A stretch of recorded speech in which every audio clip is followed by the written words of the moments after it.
Physics. आज अपन पढ़ेंगे failure of classical physics. लेकिन किस टॉपिक के लिए failure of classical physics? Photo electric effect के लिए, अर्थात प्रकाश विद्युत प्रभाव को समझाने में क्लासिकल फिजिक्स से कैसे फेल होगी। ठीक है बेटा।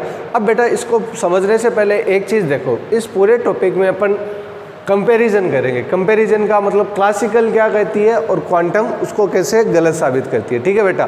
तो क्वांटम फिजिक्स कहती है कि हमारी ये जो हमने कल जो प्रीवियस लेक्चर में पढ़ा था कि आवर्ती जब क्या रही अपन फिक्स रखे, मान लीजिए दिल्ली आवर्ती पे हमने क्या रखा, फोटो इलेक्ट्रिक इफेक्ट को देख रहे हैं। तो जैसे जैसे अपन इंटेंसिटी बढ़ाएंगे तो करंट क्या होगी, मतलब बढ़ेगी। ठीक है बेटा। ये क्वांटम कहती है, लेकिन क्लासिकल नहीं कहती। क्लासिकल पहले क्या कहती है ये देखिए, क्लासिकल फिजिक्स ये कहती है, क्लासिकल फिजिक्स कहती है कि हमें आवर्ती से मतलब नहीं है, हम तो ये जानते हैं कि जो तरंग की ऊर्जा होती है बेटा, तरंग की ऊर्जा, ठीक है बेटा, वो किसके प्रोपोर्शनल होती है? तीव्रता के। किसके? तीव्रता के। दैट मीन्स जैसे जैसे आप क्या करोगे, तरंग की ऊर्जा बढ़ाओगे, तीव्रता अपने आप बढ़ेगी। या उल्टा देख लो, यदि आप तीव्रता बढ़ाओगे, जो प्रकाश आपतित करवा रहे हो ना उसकी, तो जैसे जैसे तीव्रता बढ़ाओगे तो तरंग की क्या बढ़ेगी? ऊर्जा बढ़ेगी। ठीक है बेटा। या करंट की क्या बढ़ेगी? एनर्जी। जो इलेक्ट्रॉन निकलेंगे ना उनकी एनर्जी बढ़ेगी। उल्टा कैसे भी समझ सकते हो आप इसको। ठीक है बेटा। अब यहाँ पे ये चीज़ इंपॉर्टेंट है, समझो तीव्रता का मतलब क्या है। तीव्रता का मतलब है यहाँ पे संख्या से। ठीक है बेटा। अब इसको अपन क्वांटम फिजिक्स में समझते हैं। देखना बेटे, मान लीजिए अपन आवर्ती इसको मान के चले कि भाई हाँ, ऊर्जा क्या होती है? तीव्रता के समानुपाती होती है। दैट मीन्स आप एक काम करो, देहली आवर्ती से कम आवर्ती पर आप एक काम कीजिए, देहली आवर्ती। ठीक है बेटा। देहली आवर्ती से कम आवर्ती पे क्या रख लीजिए आप? प्रकाश रख लीजिए। ठीक है बेटा। अब आप क्या कीजिए, क्लासिकल फिजिक्स के अकॉर्डिंग क्या कीजिए, आप तीव्रता बढ़ाइए। क्या कीजिए? तीव्रता बढ़ाइए। दैट मीन्स आप क्या कर रहे होंगे, फोटोनों की संख्या बढ़ाओगे। तो बताओ जो इलेक्ट्रॉन निकलेंगे उनकी एनर्जी बढ़ेगी या घटेगी? बताओ, बढ़ेगी या घटेगी? दोनों ही नहीं होगा सर, इलेक्ट्रॉन निकलेंगे नहीं। क्यों नहीं निकलेंगे? आपने कंडीशन क्या ले ली? दिल्ली आवर्ती से कम आवर्ती पर ले ली। बट यदि ये अपन क्लासिकल फिजिक्स के लिए अप्लाई करें तो क्या हो गया बेटा? गलत हुआ कि नहीं हुआ? क्लासिकल फिजिक्स क्या कहती है? ऊर्जा प्रोपोर्शनल टू तीव्रता, जबकि ऐसा नहीं होता। हाँ, क्वांटम फिजिक्स कहती है ये बात सही है कि यदि आवर्ती फिक्स हो, मतलब दिल्ली आवर्ती से अधिक। अब यदि आप क्या करते हो, इंटेंसिटी बताते हो अर्थात संख्या बढ़ाते हो, तब आप कह सकते हो कि धारा क्या होगी? बढ़ जाएगी। ठीक है बेटा। और क्लासिकल फिजिक्स ने कहा कि यदि अब हमें मतलब नहीं है कि चाहे आप आवर्ती कितनी भी रखो, यदि आप ऊर्जा बढ़ा रहे हो तो तीव्रता बढ़ेगी। अच्छा एक बात बताओ, ऊर्जा का मतलब गतिज ऊर्जा से ले सकते हैं क्या अपन? जो इलेक्ट्रॉन निकलेंगे उनकी गतिज ऊर्जा। तो क्लासिकल फिजिक्स के अकॉर्डिंग तो ऊर्जा समानुपाती होनी चाहिए किसके? तीव्रता के। अर्थात अपन ये बोल सकते हैं कि जो हमने कल लिखा था half of M V maximum या काइनेटिक अधिकतम काइनेटिक एनर्जी, वो किस पे डिपेंड करनी चाहिए फिर? इंटेंसिटी पे। किस पे? इंटेंसिटी पे। इसका मतलब वो किस पे निर्भर नहीं करनी चाहिए? आवर्ती पे निर्भर नहीं करनी चाहिए, कार्यफलन पे निर्भर नहीं करनी चाहिए। तो मतलब क्या ऐसा था? नहीं था। हाफ ऑफ एम स्क्वायर अधिकतम गतिज ऊर्जा, जिसने वीडियो नहीं देखा हो वो प्रीवियस वीडियो देखना। अधिकतम गतिज ऊर्जा किसके बराबर आई थी बेटा? EV0 अर्थात निरोधी विभव के बराबर आई थी। लेकिन क्लासिकल फिजिक्स तो क्या कहती है, यदि आप ऊर्जा को किसके समानुपाती मानो? तीव्रता के समानुपाती मानो, तो अधिकतम जो गतिज ऊर्जा होगी वो किसके समानुपाती हो जाएगी? इंटेंसिटी के समानुपाती हो जाएगी, जबकि ऐसा नहीं होता। तो केवल और केवल अभी तक मैंने आपको एक ही कंडीशन समझाई है। कौन सी? क्लासिकल फिजिक्स कहता है ऊर्जा प्रोपोर्शनल टू तीव्रता। यदि ऊर्जा प्रोपोर्शनल टू तीव्रता, दैट मीन्स गतिज ऊर्जा भी किसके समानुपाती होनी चाहिए? इम्प्लाइज गतिज ऊर्जा भी किसके समानुपाती होनी चाहिए? तीव्रता की। यदि गतिज ऊर्जा समानुपाती तीव्रता की होनी चाहिए तो हाफ ऑफ एम स्क्वायर बेटा EV0 के बराबर नहीं होना चाहिए। वो किसके बराबर होना चाहिए? इंटेंसिटी के बराबर होना चाहिए, जबकि ऐसा नहीं होता। अभी तक मैंने केवल और केवल आपको एक पॉइंट समझाया। ठीक है बेटा। अब देखते हैं दूसरा पॉइंट, इंपॉर्टेंट है बेटा, समझिए। इसका आप लेना चाहो तो स्क्रीनशॉट भी ले सकते हो। ठीक है।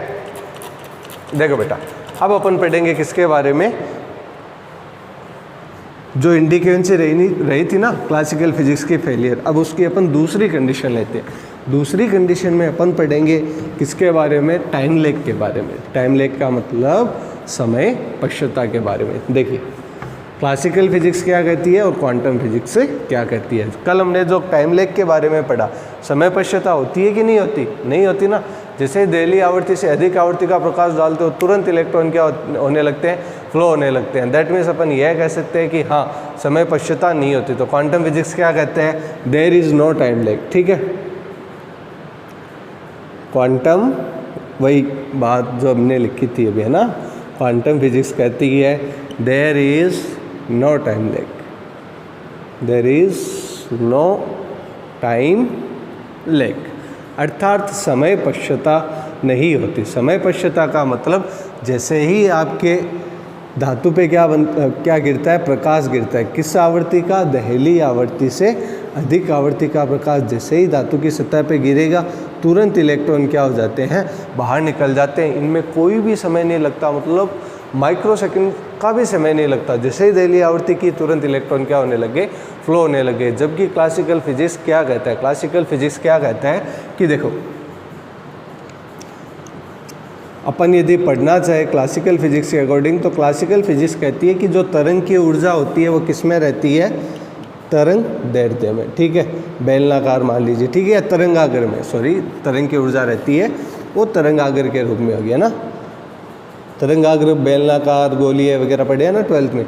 अब यह बोलता है कि मान लीजिए एक बार के लिए आपके पास क्या बेलनाकार या गोलीय तरंगाग्र है। ठीक है बेटा, ये गोलीय तरंगाग्र है, ये किसी धातु की सतह पे आपतित होगा। फॉर एग्जांपल हमारे पास ये लीजिए एक मेटल, ठीक है, सरफेस है, इस पर यदि तरंगाग्र आपतित होगा तो मतलब कंप्लीट तरंगाग्र ऐसे गिरेगा। ठीक है बेटा, और धातु की सतह पे क्या रहेंगे? इलेक्ट्रॉन रहेंगे। ठीक है बेटा, अब ये क्लासिकल फिजिक्स बोलती है कि सारे इलेक्ट्रॉनों को तो कंप्लीट तरंगाग्र मिलेगा ही नहीं ना, इसको कुछ अलग पार्ट मिलेगा, इसको कुछ अलग पार्ट मिलेगा। ठीक है बेटा, इसको इतना मिलेगा, मतलब सबको अलग अलग पार्ट मिलेगा। तो ओवरऑल बोल सकते हैं कि जितनी एनर्जी है उतनी एनर्जी तो मिली नहीं।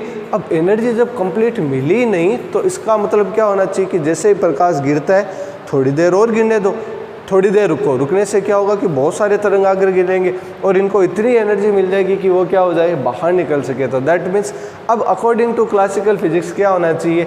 टाइम लेग होना चाहिए। According to classical physics time lag क्या होना चाहिए? होना चाहिए। इसका मतलब क्या है? टाइम लेग क्या है बेटा? मस्ट है, ज़रूरी है। ठीक है, इसका देखो मस्ट क्यों है? क्योंकि तरंगाग्र गोली है, गोली है तो मान लीजिए यहाँ पे 1 2 3 4 5 6 इलेक्ट्रॉन है। ठीक है, तो तरंगाग्र मान लीजिए कोई भी एनर्जी लेके आएगा, फॉर एग्जांपल 60 एनर्जी एग्जांपल के लिए, तो यहाँ पे इन सबको कितनी मिल जाएगी? 10 एनर्जी मिल जाएगी। अब मान लीजिए कि आप एनर्जी की कोई भी वैल्यू ले लीजिए। ठीक है, अब मान लीजिए कि इलेक्ट्रॉन को बाहर निकलने के लिए फॉर एग्जाम्पल के लिए 30 जूल की क्या है? 30 किलो जूल या 30 जूल की क्या है? रिक्वायरमेंट है।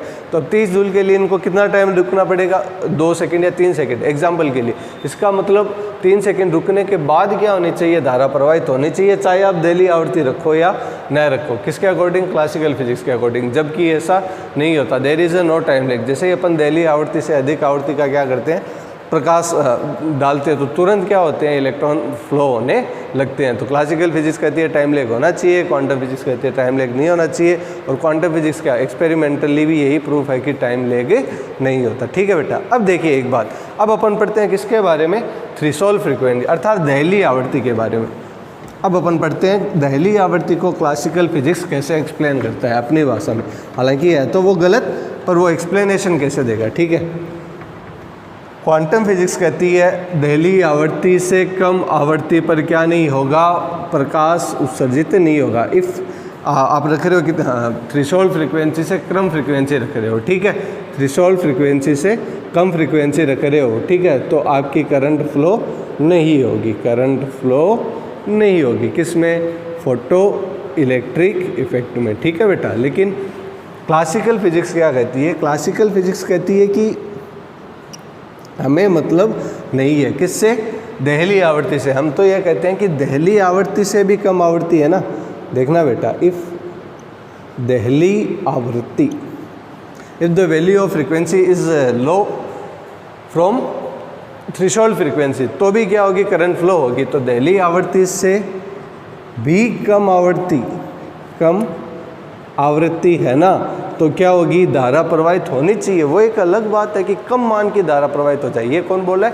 क्लासिकल फिजिक्स कहता है कि चाहे आप दहलीय आवृत्ति से कम आवृत्ति रखो, फिर होगा क्या कि धारा की वैल्यू घट जाएगी, धारा की तीव्रता घट जाएगी, लेकिन हाँ थोड़ी आवर्ती के लिए थोड़ी धारा, ज़्यादा आवर्ती के लिए ज़्यादा धारा हो जाएगी, लेकिन यहाँ पे कोई कॉन्सेप्ट नहीं होना चाहिए किसका, दहली आवृत्ति का। तो क्लासिकल फिजिक्स क्या कहती है, चाहे आप दहली आवृत्ति से कम आवृत्ति रखते हो ना, तो चाहे आपको कम तीव्रता की, क्या होगी, कम तीव्रता की धारा मिले पर मिले ज़रूर, धारा मिले पर मिले ज़रूर, जबकि ऐसा नहीं होता। हमने देखा है कि चाहे आप दहली आवृत्ति से कम आवृत्ति पर कितनी ही तीव्रता बढ़ा दो, दैट मीन्स संख्या बढ़ा दो, फिर भी क्या नहीं होता, धारा का प्रवाह नहीं होता। तो अपन बोल सकते हैं कि जो क्लासिकल फिजिक्स ने ये फिनोमिना दिया कि चाहे आप दहली आवृत्ति से कम आवृत्ति पर रखो, चाहे थोड़ी सी मतलब माइक्रो एम्पियर ही क्या हो धारा बहे, लेकिन बहनी चाहिए, जबकि ऐसा नहीं होता। हम देखते हैं कि दहली आवृत्ति से कम आवृत्ति है ना, तो फिर आप चाहे कुछ भी कर लो, धारा प्रवाहित